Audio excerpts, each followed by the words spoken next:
Então, bom dia. Bom dia. Vamos voltar para 1 João. 1 João, capítulo 1.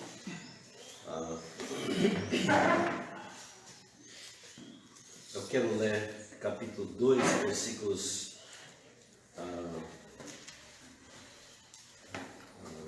1 a 14 hoje. Realmente não temos entrado no primeiro capítulo ainda. Não, mas logo vamos. Mas ainda estamos vendo as personagens do livro, o pai e seus filhos. E capítulo 2, versículos 1 a 14, vamos ler 2 versículos cada, começando com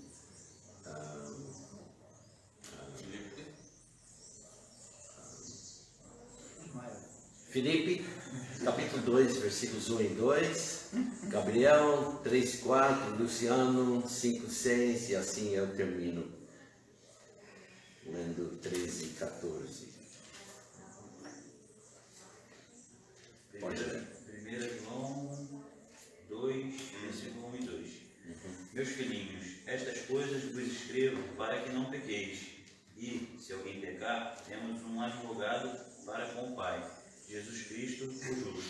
Ele é a propiciação pelos nossos pecados, e não somente pelos nossos, mas também pelos de todo o mundo. E nisto sabemos que o conhecemos, se guardarmos os seus mandamentos.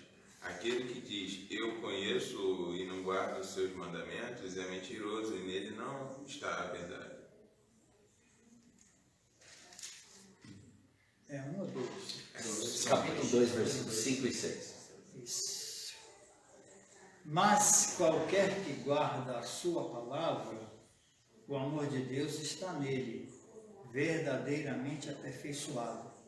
Nisto conhecemos que estamos nele. Aquele que diz que está nele, também deve andar como ele andou. Irmãos, não vos escrevo um mandamento novo, mas um mandamento antigo, que desde o princípio tivestes. Este mandamento antigo é a palavra que desde o princípio ouvistes. Outra vez vos escrevo um mandamento novo, que é verdadeiro nele e em vós, porque vão passando as trevas e já a verdadeira luz ilumina. Aquele que diz que está na luz e odeia seu irmão, até agora está em trevas. Aquele que ama seu irmão está na luz e nele não há escândalo.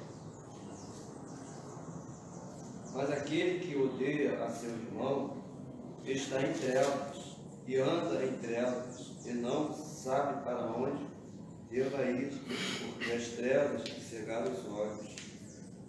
Filhinhos, escrevo-lhes porque pelo seu nome vos são perdoados os pecados. Pais, escreva-vos porque conhecestes aquele que é desde o princípio. Jovens, escreva-vos porque vencestes o maligno. Eu vos escrevo, filhos, porque conhecestes o Pai. Eu vos escrevi, pais, porque já conhecestes aquele que é desde o princípio. Eu vos escrevi, jovens, porque sois fortes, e a palavra de Deus está em vós, e já vencestes o maligno. Vamos orar. Pai, mais uma vez estamos aqui na Tua presença, pronto para olhar e estudar a Tua palavra. Nos dirige hoje na Tua palavra. Pedimos isso, Pai. Esteja com as outras aulas das mulheres, das crianças, esteja com os professores e, Pai, que cada aluno pode aprender algo de Ti e algo para aplicar à sua vida hoje. Pedimos isto no nome de Cristo Jesus. Amém. Então, nós vemos primeiro uma introdução do livro. A semana passada começamos com as personagens no livro, o Pai, Deus, e os filhos, seus filhos, né? E vimos como o relacionamento é descrito. Pai, a palavra grega Peter, que é a palavra usada como originador de uma família, cujos membros possuem a mesma natureza, são motivados pelo mesmo espírito que o próprio Pai. E então está falando sobre Deus. E vimos que a palavra Pai aparece 13 vezes nesta epístola. E vimos cada versículo semana passada. E falamos como João também refuta a teoria da paternidade universal de Deus, dizendo que todas as pessoas são filhos de Deus e todos são então irmãos. Mas esse não é como a Bíblia apresenta as coisas. Sim, somos criados por Ele, mas aqui estamos falando sobre o nascimento espiritual. E Jesus mesmo fez distinção entre os que não creem nele. Em João capítulo 8, versículo 38, ele diz: eu falo do que vi junto de meu Pai, e vós, falando aos religiosos, fazeis o que também vistes junto de vosso Pai. Como meu Pai e vosso Pai são dois pais diferentes, né? E em versículo 41 ele diz: vós fazeis as obras de vosso Pai. Em versículo 44 ele diz: vós tendes por pai ao diabo e quereis satisfazer os desejos de vosso Pai. E talvez então universal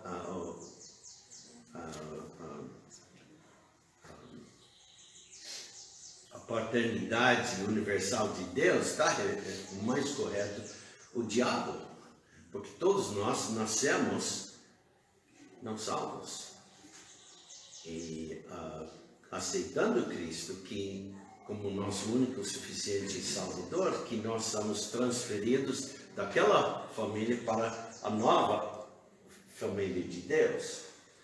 E vimos vários versículos, Atos 17, vários outros versículos, eu não quero gastar tempo, mas está falando sobre o nascimento espiritual. Em João capítulo 3, versículos 3 a 8, Jesus disse: na verdade, te digo que aquele que não nascer de novo não pode ver o reino de Deus. Disse-lhe Nicodemos: como pode um homem nascer sendo velho? Pode porventura tornar a entrar no ventre de sua mãe e nascer? Ele está ainda pensando do nascimento natural. Jesus respondeu: na verdade, te digo que aquele que não nascer da água e do Espírito não pode entrar no reino de Deus. O que é nascido da carne é carne, e o que é nascido do Espírito é Espírito. Não te maravilhes de te ter dito: necessário vos é nascer de novo. O vento assopra onde quer e ouves a sua voz, mas não sabes de onde vem nem para onde vai. Assim é todo aquele que é nascido do Espírito. Então, estamos falando do nascimento espiritual e que nem todos são filhos de Deus.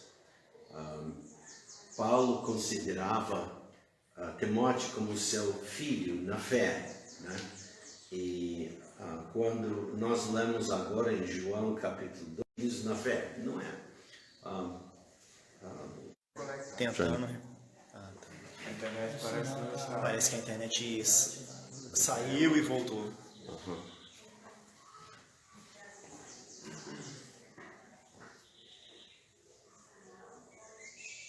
Fica. Voltou de novo. Ok. Deixa eu... Viu? Você pegar a internet da Starlink. Compra só para O Pantera. Wi-Fi voltou já. Já viu? Conhece a Starlink? Peraí, Starlink não é Conhece nada. ela? Não? Esse agora Interessante. não quer conduzir. É muito caro. E vimos semana passada que nessa epístola o termo filhinhos é mais do que uma marca de identificação. É um apelo ao novo homem em Cristo, um apelo ao mais alto e mais santo que há nele. E vimos como o relacionamento é determinado. Os filhos de Deus, as pessoas que têm Deus como seu Pai, tornaram-se assim por terem nascido de novo. E então vimos 1 João 2:29 e vimos também como a gente não ganha aceitação de Deus por suas próprias obras, porque somos como o imundo, né? Como em Isaías 64. Mas vamos, deixa eu pular para que podemos chegar onde quero.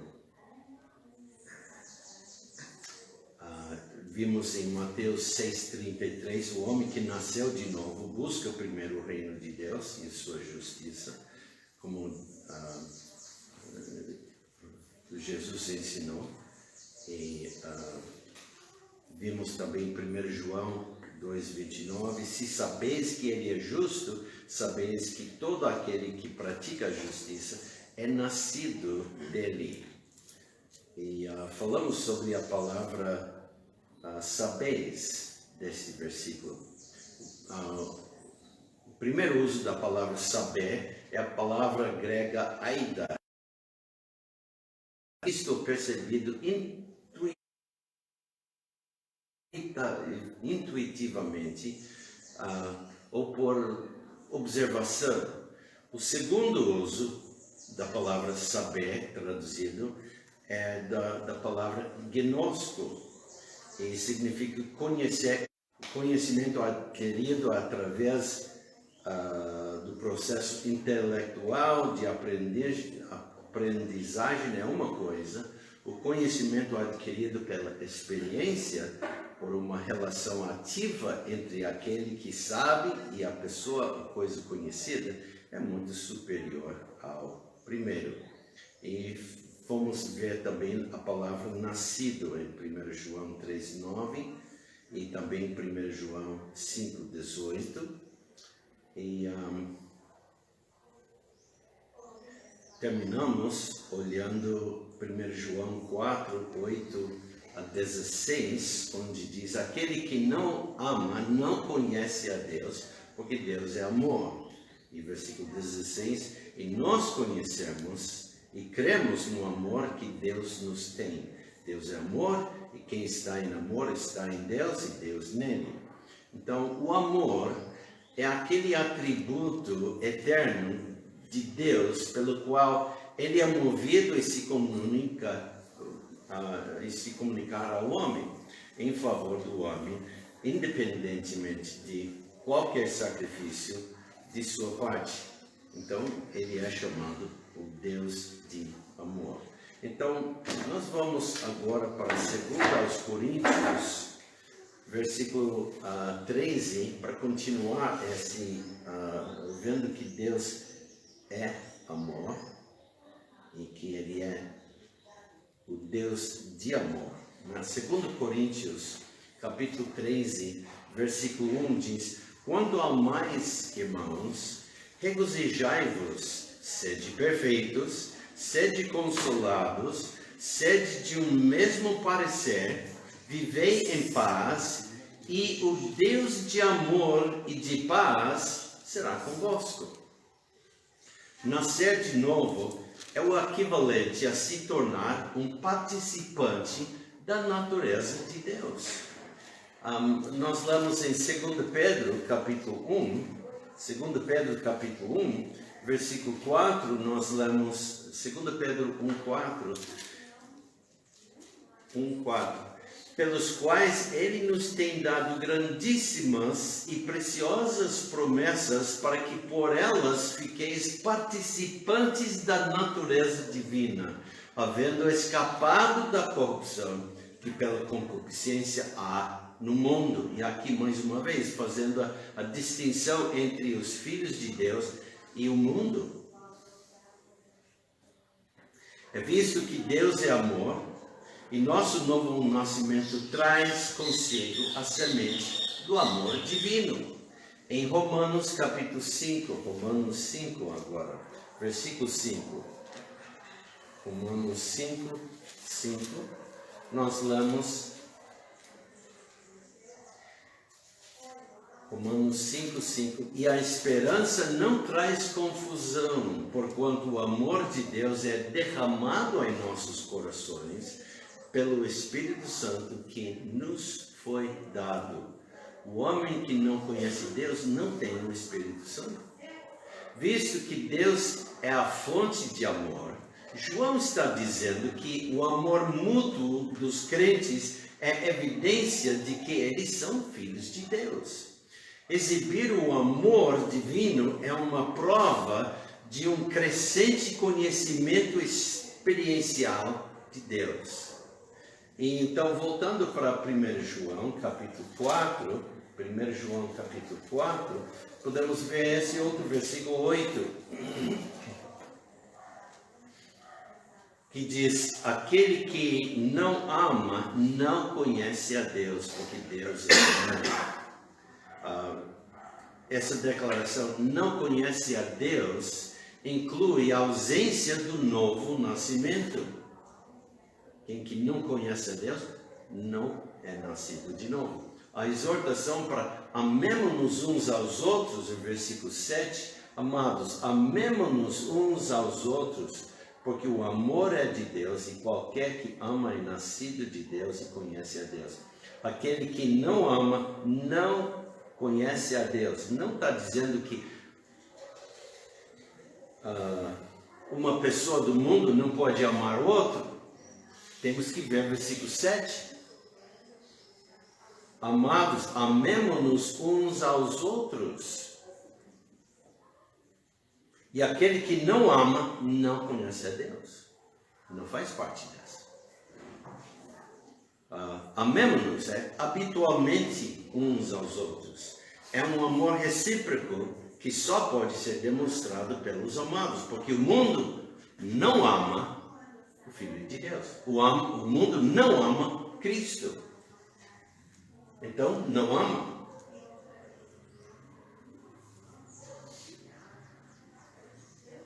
Somos divinamente amados.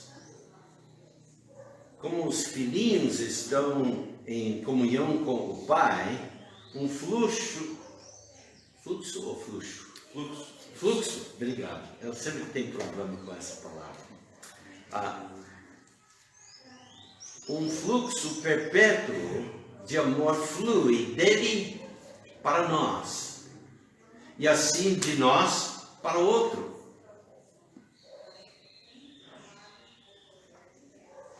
A base do nosso amor para com os irmãos não está em nós mesmos, mas naquele que nos ama com o seu próprio amor puro.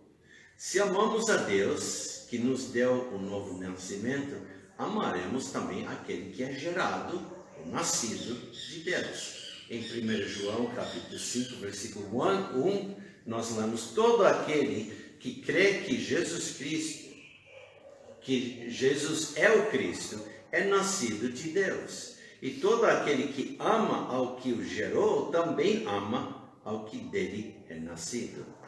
Visto que todo filho de Deus participa do dom da vida divina pelo qual ele nasce de Deus, é inevitável que a vida amorosa se manifeste da mesma forma para aqueles que são nascidos de Deus.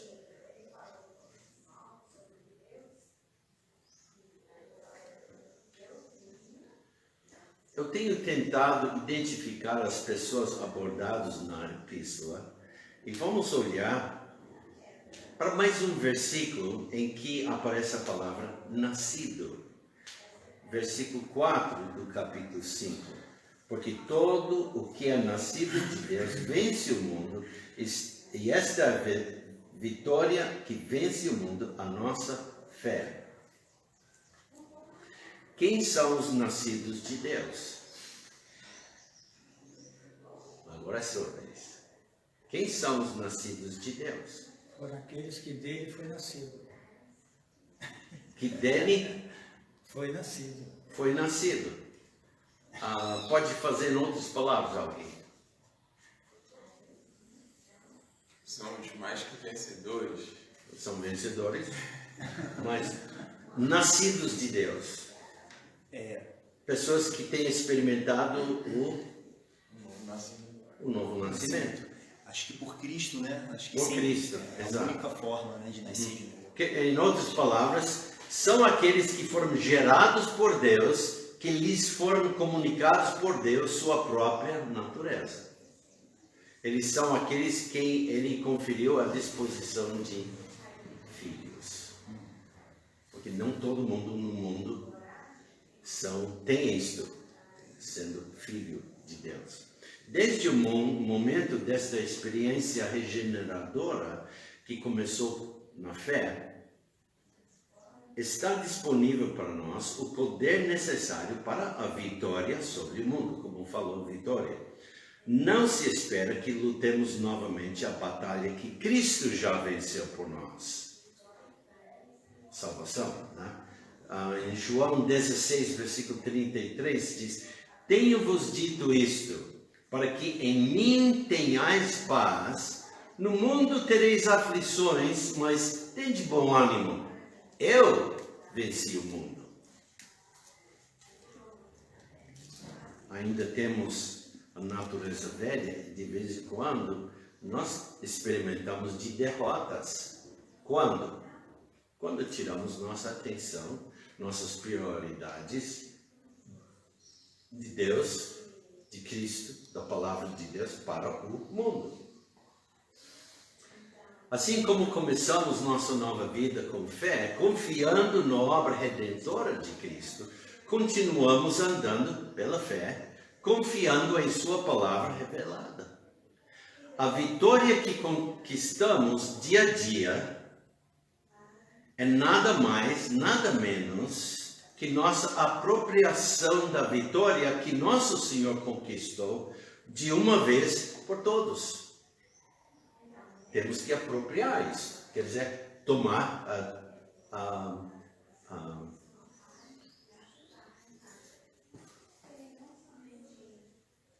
tomar posse, continuamente.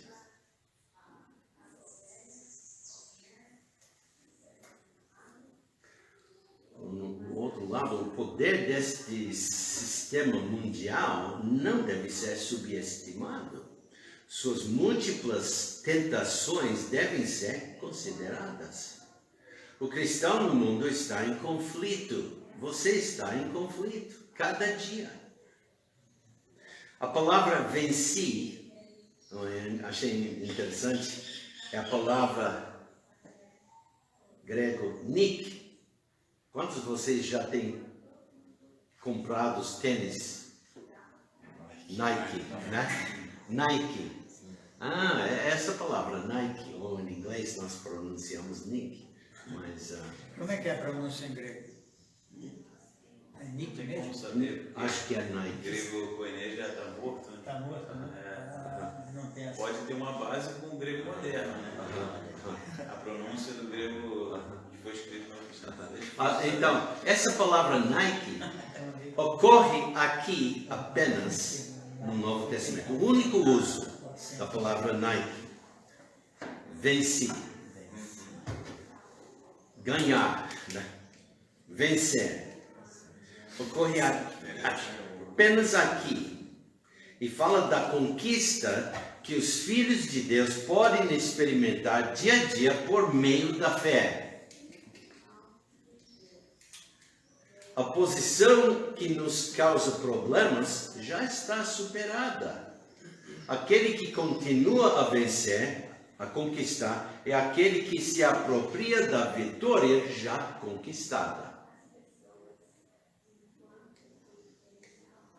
O escudo da fé, então, é a armadura que assegura a vitória. Tem pergunta?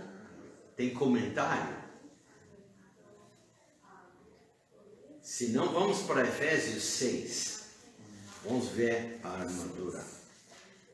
Pelo menos essa. Capítulo 6. Versículo 16. Tomando sobretudo o escudo da fé, com o quais podereis apagar todos os dardos inflamados do maligno. Antigamente os dardos foram ou jogadas ou com outro aparelho para atirar. Hoje em dia temos meios mais eletrônicas para jogar dardos, né? Mas mesmo assim, se apropriarmos do escudo da fé, estamos protegidos de frente, por trás, dos dois lados, por baixo e por cima. Esse escudo não é um escudo que a gente pensa dos soldados romanos, aquele escudo que ficava no braço e ele, né? Ou mais largas, maiores dos tempos médios, né? Mas esse é um escudo total, mas tem que aproveitar. E muitas vezes saímos de manhã sem aproveitar desse escudo. Talvez estamos armados ou protegidos, aproveitando algumas outras armaduras, mas já pensou em colocar antes, espiritualmente falando, né? Olhando aqui e portanto, tomai toda a armadura de Deus, né? Para que possais resistir, tendo cingidos os vossos lombos com a verdade. Muitas vezes a gente coloca algumas armas ou algumas coisas que nos ajudam. A água, a Bíblia, né? E o celular, né? E o celular hoje... Fone de ouvido. Primeiro celular, né? Hoje em dia o celular. Mas há muitos crentes que têm tudo no celular, menos o ato da Bíblia. Né?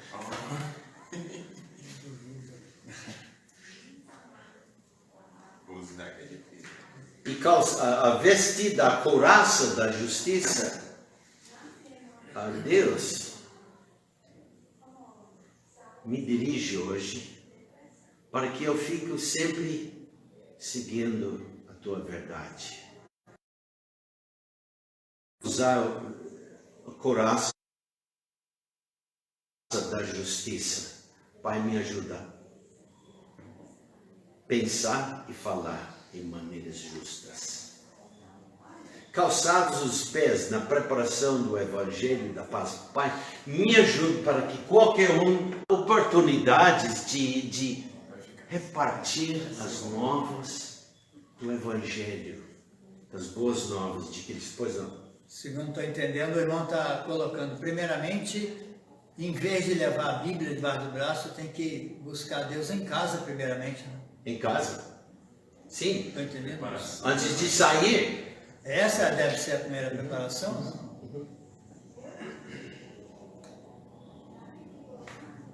E depois tomando sobretudo o escudo da fé.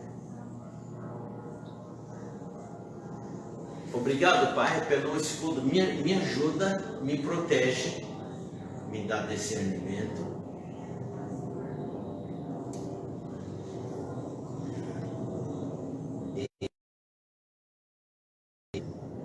Que eu tomo também o capacete da salvação, que me protege mentalmente, né? E assim eu posso usar a espada do Espírito, que é a palavra de Deus, totalmente fora do contexto, e não leva e não conhece. Não? Temos que tomar muito cuidado. Não é o mero uso da armadura ocasionalmente, mas o uso continuamente, para que a fé se desenvolva e cresça através dos estágios e crises da vida. A marca de nascença dos nascidos de novo é um hábito de vida para ganhar a vitória na guerra contra o mundo. Contra o mundo, contra a carne e contra o diabo. Experimentar a derrota deve ser a exceção, não a regra.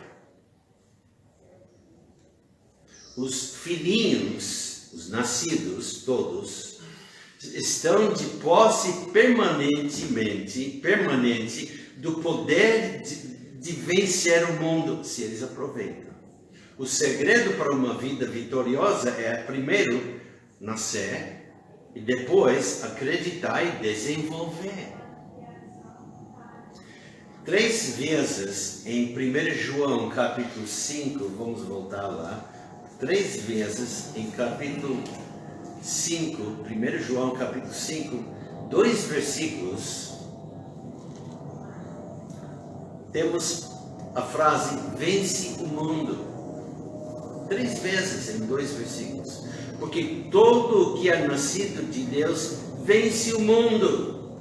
E esta é a vitória que vence o mundo, a nossa fé. Quem é que vence o mundo, senão aquele que crê que Jesus é o Filho de Deus?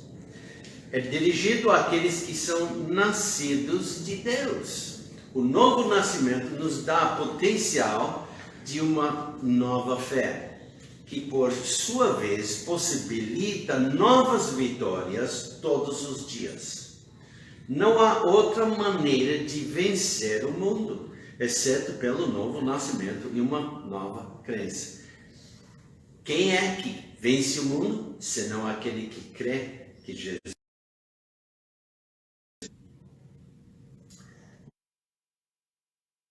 Muito bom.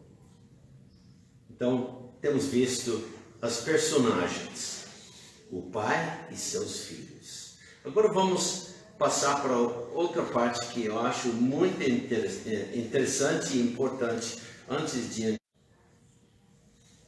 os propósitos do livro. E veremos a base da comunhão, a participação nesta comunhão, a pretensão desta comunhão e a prática desta comunhão. Então, primeiro, vamos para capítulo 1, versículo 3. E nós lemos: o que vimos e ouvimos, isso vos anunciamos, para que também tenhais comunhão conosco. E a nossa comunhão é com o Pai e com o seu Filho Jesus Cristo. Me diga uma coisa, o crente sempre tem essa comunhão com o Pai? Deveria. Boa. É como nós vimos mais embaixo, eu tenho feito a pergunta várias vezes e um tipo truque não dá bem mais, porque todo mundo entende, né?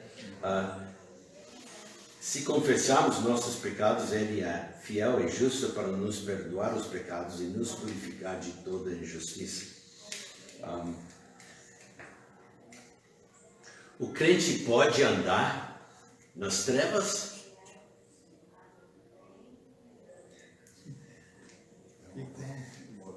Pode? Pode. Ele pode. Não é permitido? É permitido. Aliás, é permitido, mas não deve andar nas trevas. Tem consequências. Tem consequências. O crente pode andar nas trevas, mas não deve, né? Porque está no mundo. Quando está nas trevas, está em pecado. já perdeu comunhão. Irmão,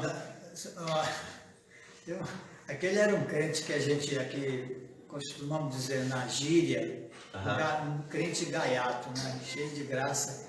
Então, ele, contando assim numa roda de amigos, ele disse que ele ficou com tanta raiva de um cidadão que ele pediu licença para o Espírito Santo para dar um murro na cara do camarada. Meditou. Então, quando pecamos, imediatamente temos levantado uma barreira entre nós e nosso Pai. Então não há comunhão. E para derrubar esse parede, precisa o quê? De Deus. Confessar. Confessar. Eu pensei que alguém ia dizer pedir perdão. Há uma grande diferença. Porque pode pedir perdão. Há muitos crentes que sempre estão pelo mesmo pecado há até anos pedindo perdão e não sente perdão. Por quê? Nunca admitiu o pecado. Não teve o arrependimento. Né? E não experimentou arrependimento. Exato. Então temos que confessar nossos pecados. E sim, pode pedir perdão, mas o versículo diz que ele é fiel e justo para nos perdoar por ter confessado, de coração contrito, arrependido.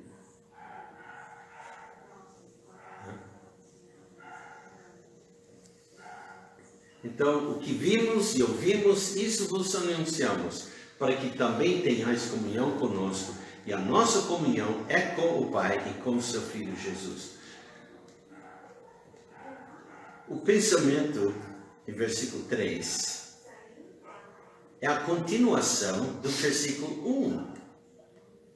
O que era desde o princípio, o que ouvimos, o que vimos com os nossos olhos, o que temos contemplado e as nossas mãos tocaram da palavra da vida. A coisa é que versículo 2 é um parêntese. É uma frase intercalada entre versículo 1 e 2 para acrescentar informação adicional.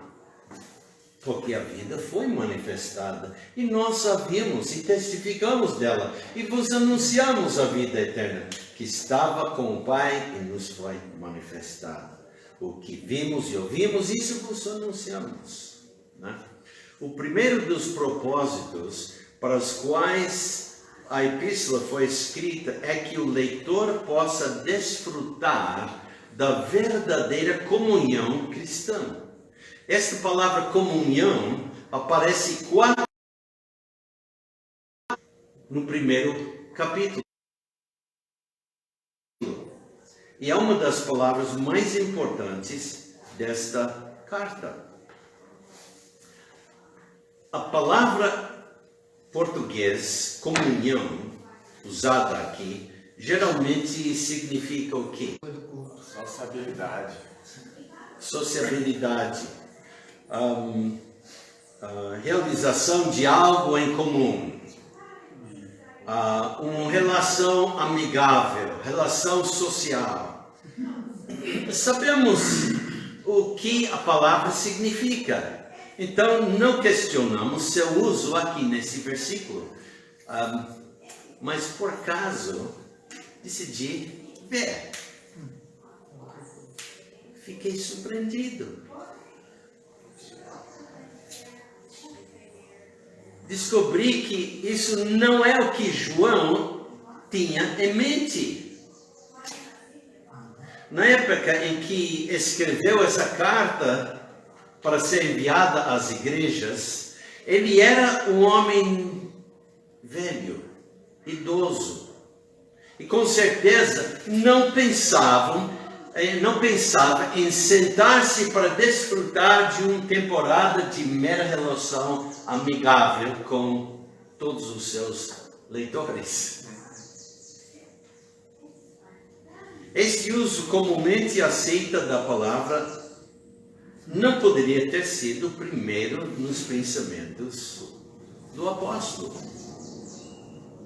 A palavra grega traduzido comunhão é qual? Você já... Acho que é Koinonia. Koinonia. E vindo de koinonos, quer dizer, um parceiro associado, companheiro, um parceiro, compartilhador de qualquer coisa. Então a palavra aqui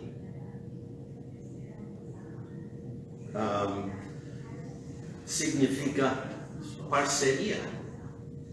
Parceria. Quando duas ou mais pessoas compartilham algo em comum, disse que são participantes ou parceiros. O quê? Colaboradores. Irmão, esse que é o ponto, pelo menos, que me chama muita atenção, é o uso adequado dos sinônimos em épocas. Porque quando o pastor Ricardo uma vez chamou a atenção aqui dos irmãos, foi até engraçado, ele falou bem alto: irmãos, nós não vamos participar, vamos agora comer um lanche, não é comunhão, não. Exato.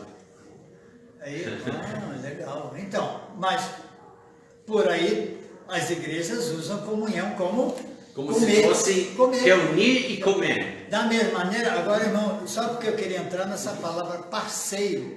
Essa palavra, eu ontem, por acaso, comentava isso em casa. Eu e minha esposa estávamos conversando sobre algum tema bíblico.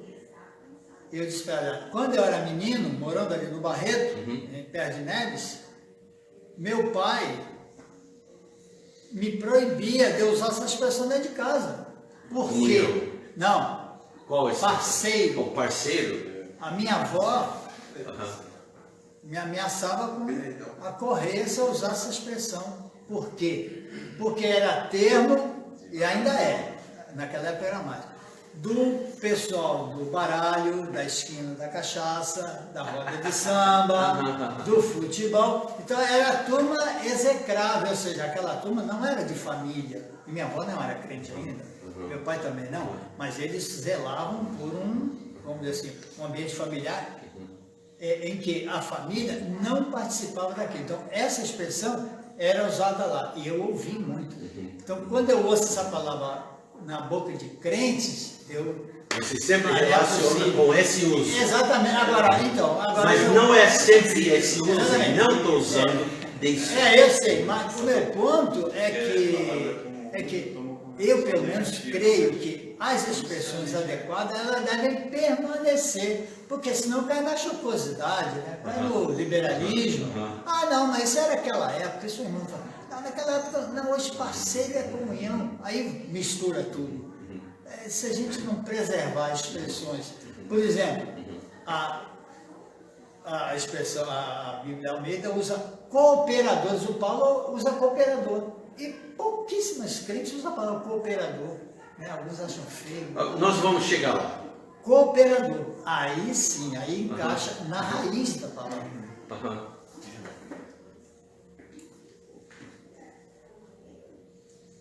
Eu vou usar parceria nesse sentido que eu estou usando, tá? Mas eu já usei essas outras palavras para ter uma direção, um direcionamento, uma direção. E palavras com o mesmo sentido, né? E a nossa comunhão ou parceria, outra palavra que ele usou, cooperação, é com o Pai. É com o Pai. Quer dizer que o mundo, muitas vezes, gosta de pegar nossas palavras e, aproveitando, muda até o sentido. E muitas vezes evitamos usar uma palavra que realmente é muito boa, por causa do significado, talvez temporário ou porque a cultura vai mudando. A cultura sempre dizem muda. que as línguas, a cultura que molda a língua. Né? E em tempo, o sentido dessa palavra será mudada de novo. Vai mudar. Mas A gente não tem que nós ficar temos que entender preocupado como com nós isso. estamos usando. Não, Né? temos. Não vai usar nada. Os homens têm suas comunidades sociais, as redes sociais e tudo, mas a verdadeira comunhão cristã é uma parceria no Evangelho de Cristo, participação Conotação negativa. de Cristo, né? Em Filipenses capítulo 1, versículo 5, nós lemos: pela vossa cooperação, é a mesma palavra, cooperação, no Evangelho, desde o primeiro dia até agora, desde o nascimento novo. Nenhum indivíduo pode compartilhá-la até que se torne participante da natureza de Deus na regeneração. O novo nascimento é a iniciação, o começo do pecador crente em uma parceria nova com Deus. Um compartilhamento novo com Deus. Um conhecimento novo de Deus. O apóstolo Pedro usa a mesma palavra para descrever o novo nascimento quando ele diz em 2 Pedro, capítulo 4, aliás, capítulo 1, versículo 4, 2 Pedro 1, 4, ele diz: pelos quais ele nos tem dado grandíssimas e preciosas promessas, para que por elas fiqueis participantes da natureza divina. Comunhão da natureza divina não dá em português. Então, de vez em quando, tem que usar outra palavra, da palavra grega. Havendo escapado da corrupção que pela concupiscência há no mundo. A nova comunhão começa aqui e agora. Cresce à medida que nos entregamos cada vez mais a ela. E tem sua consumação final na vida futura. Na medida em que somos parceiros nos sofrimentos de Cristo, compartilhamos ou compartilharemos como parceiros em sua glória. Então, versículo 13 agora desse capítulo. 1 Pedro, capítulo 1.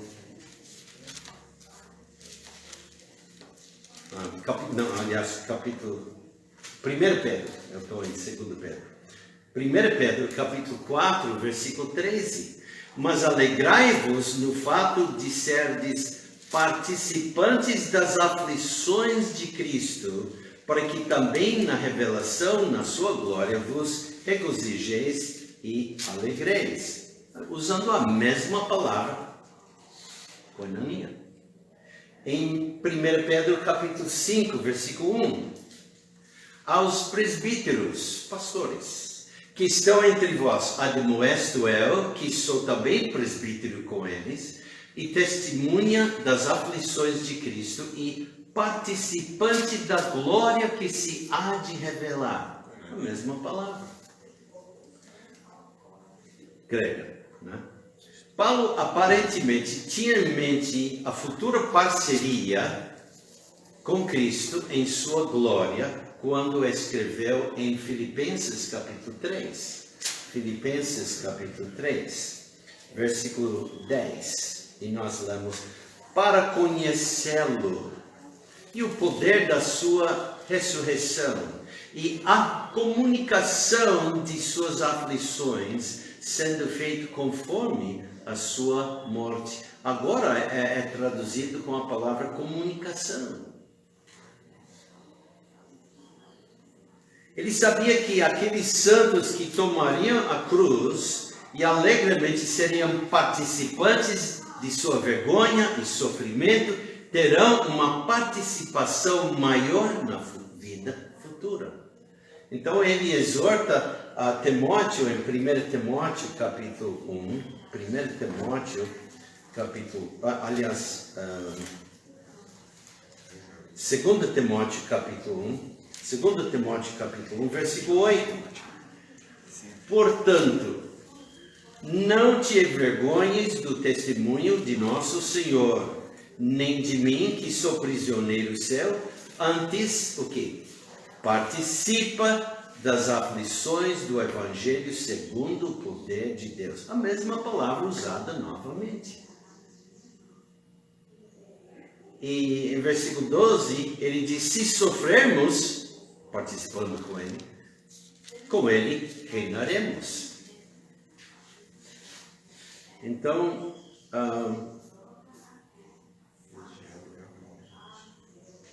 deixa eu ver aqui, oração, ok. Então, temos visto a base, veremos agora a participação nesta comunhão, nesta parceria. Mas eu estou usando comunhão. Mas lembra, tem outras palavras pelo contexto que cai melhor. Né? Agora observe a seguir que a parceria com Deus é uma parceria conjunta com o Pai e com o Filho.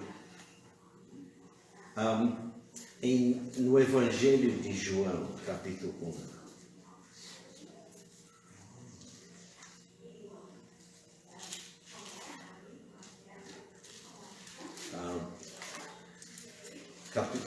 João, capítulo 1. Primeiro eu quero ler versículo 1 do capítulo 1 de 1 João. E nós lemos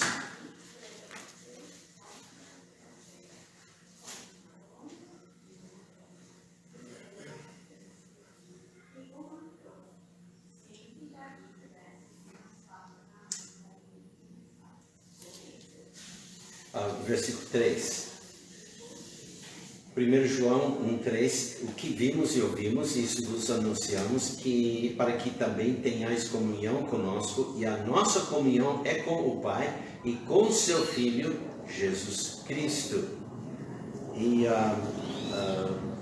nesta declaração, o Espírito Santo continua seu argumento para a divindade de nosso Senhor Jesus Cristo. Ele é o eterno Verbo, como nós lemos em João, Evangelho de João, capítulo 1, versículo 1. Obrigado. No princípio era o Verbo. E o Verbo estava com Deus, e o Verbo era Deus. Sem o qual nenhum homem pode ter comunhão com Deus. Os homens podem falar, pregar, escrever sobre Deus, mas é impossível ter comunhão com Ele sem seu Filho, o Senhor Jesus Cristo. Este ponto é feito com dupla ênfase em 1 João. Em capítulo 2, 1 João, capítulo 2, lemos versículos 22, 23 e 24. Quem é o mentiroso, senão aquele que nega que Jesus é o Cristo? E o anticristo, é o anticristo, esse mesmo que nega o Pai e o Filho. Qualquer que nega o Filho também não tem o Pai, mas aquele que confessa o Filho tem também o Pai. Portanto, o que desde o princípio ouviste permaneça em vós. Se em vós permanecer o que desde o princípio ouvistes, também permanecereis no Filho e no Pai. Uma coisa que eu quero notar aqui. Há muitas pessoas que dizem, quando você crê em Cristo? Muitas pessoas do mundo, sim, eu creio em Jesus Cristo. Né? Em outras palavras, muitas maneiras, mas tem que lembrar, o nome de Jesus é Jesus, o seu título é Cristo, Mashiach, Messias, Cristo, ungido Salvador. Então, quando alguém diz, eu creio em Cristo, eu creio em Jesus Cristo, mas não crê que Ele é o Salvador, ele está negando que Jesus é o Cristo. Quando você leia aqui, não leia aqui, nega que Jesus Cristo, mas que Jesus é o Cristo, o ungido para salvar, né? E também em capítulo 4, versículos 2 e 3, nós lemos: nisto conhecereis o Espírito de Deus. Todo o Espírito que confessa que Jesus Cristo veio em carne é de Deus. E todo o Espírito que não confessa que Jesus Cristo veio em carne não é de Deus. Mas este é o Espírito de Anticristo, que nega, né? Do qual já ouvistes que há de vir, e eis que já agora está no mundo. Qualquer que confessar que Jesus é o Filho de Deus, Deus está nele e ele em Deus. Podemos ir também para capítulo 5, versículo 1, e depois versículo 7. E depois pulando para versículos 10 a 12. Todo aquele que crê que Jesus é o Cristo, notória que é o Cristo, é nascido de Deus. E todo aquele que ama ao que o gerou, também ama ao que dele é nascido. Versículo 7. Porque 3 são os que testificam no céu: o Pai, a Palavra e o Espírito Santo. E estes 3 são um. Agora, versículo 10 a 12. Versículos 10 a 12. Quem crê no Filho de Deus, em si mesmo tem o testemunho. Quem a Deus não crê, mentiroso fez, porquanto não creu no testemunho que Deus de seu Filho deu. E o testemunho é este: que Deus nos deu a vida eterna.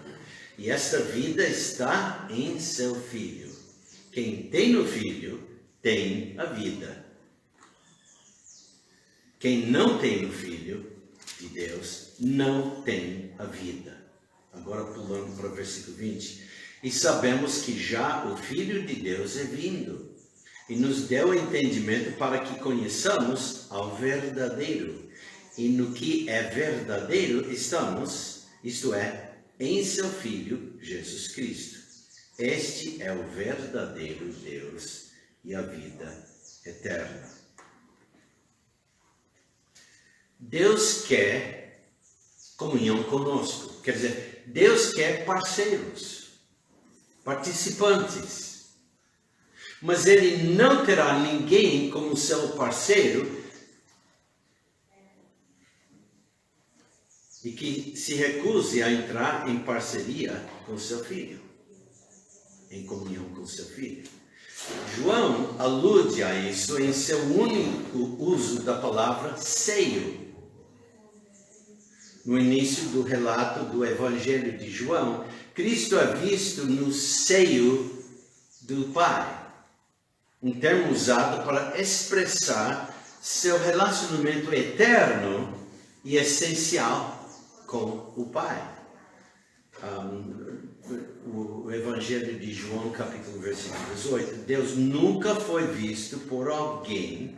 O Filho unigênito que está no seio do Pai, esse o revelou. E em João capítulo 13, versículo 23, João é encontrado apoiando no seio de Jesus. Podemos dizer que isso mostra-nos onde o Pai gostaria que estivéssemos se tivéssemos comunhão com Ele. 1 Coríntios 1,9 diz: fiel é Deus, pelo qual fostes chamados para a comunhão de seu Filho Jesus Cristo, nosso Senhor. Essa foi a comunhão a qual os apóstolos foram trazidos por meio de Cristo e que João agora deseja compartilhar com a igreja. Vamos terminar o pensamento aqui. 1 João 1,3 diz: o que vimos e ouvimos, isso vos anunciamos para que também tenhais comunhão conosco. João quer que o que eles ouviram e experimentaram sobre Cristo e seja propriedade comum. Deixa eu falar. João quer que o que eles viram, ouviram e experimentaram sobre Cristo seja propriedade comum de todos os crentes. Ele desejava comunicar-lhes, contribuir para eles, distribuir entre eles aquelas verdades mais profundas e experiências preciosas do nosso bendito Senhor. Tal comunhão é o melhor cristianismo. Embora essa parceria com Deus e uns com os outros seja basicamente espiritual, também se estende a questões práticas. A mesma palavra grega koinonia é traduzida como coleta em Romanos capítulo 15, 26. É traduzida liberdade de vossos dons em 2 Coríntios 9, 13. E comunicação em Hebreus 13, 16. O pensamento é o mesmo em todas as três palavras, conotando a ideia de compartilhar o que temos com os outros. Como quando Cristo distribuiu os 5 pães e os 2 peixes. E Paulo admoestou os crentes com as palavras: comunicai com os santos nas suas necessidades. Comunicar, a mesma palavra. Segue a hospitalidade. Romanos 12, versículo 13. Então aqui nós vamos terminar. E semana que vem vamos ver a pretensão desta comunhão ou parceria. Então vamos orar. Pai, obrigado pelo privilégio de olhar na Tua Palavra e vendo essa palavra comunhão, koinonia, e os outros usos e sentidos dessa palavra para entender melhor a palavra. Faz-nos meditar, Pai, na Tua Palavra. Abençoa, Pai, todos que estão aqui, os que não podiam vir hoje de manhã, Pai, e que podemos ver todos